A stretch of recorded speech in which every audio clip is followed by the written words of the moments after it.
Hey guys, how's it going? And I want to give you a good tip in case any of you do play the piano or if you play the guitar and you have a slight problem with your hand or hands, if you have the same problem with both hands, which you probably do, and you can't reach it as far as you want to. Like if you're reaching around the guitar, you're kind of trying to cringe your hand just to reach several strings, and you're wondering, how do I, you know, lengthen out my hand so I can start reaching farther down the piano, uh, whatever instrument you play. And it's a very simple process. All you have to do is just play octaves. And what an octave is just playing eight notes, that are apart, from going from C to another C.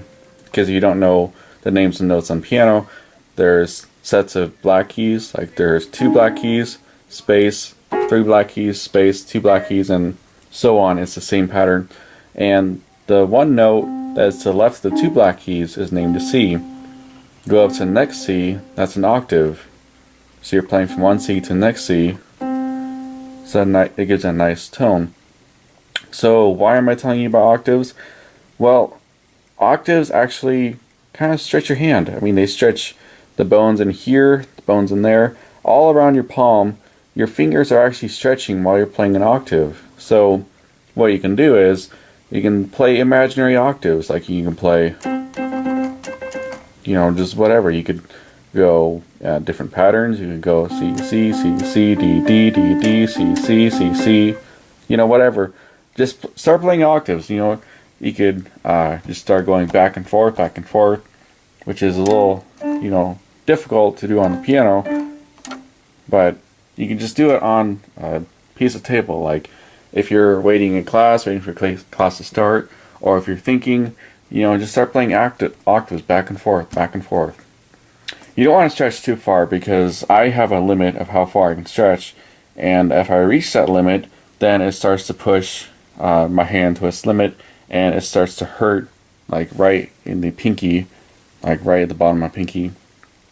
It'll start to stretch pretty far, and it'll start to hurt quite a bit. So don't reach too far. You don't have to reach that far. Just reach to the point where you start to feel it start to stretch. Like when you're doing a basic arm stretch, just feel it. Just go as far as it, you can feel it pulling in your elbow. That's all you have to do, is just start playing imaginary octaves, which I don't know what this is doing. Thank you. Just start playing imaginary octaves, and later you'll notice that your hand is actually starting to become, able to reach wider. Like I can now reach from C to a D, from C to a D, without having to go C, then leaning over to a D, which is what some people have to do. But if you do this every day, just start stretching. You don't have to do it for very long, just for like 5 or 10 minutes at a time, and then rest for a little bit.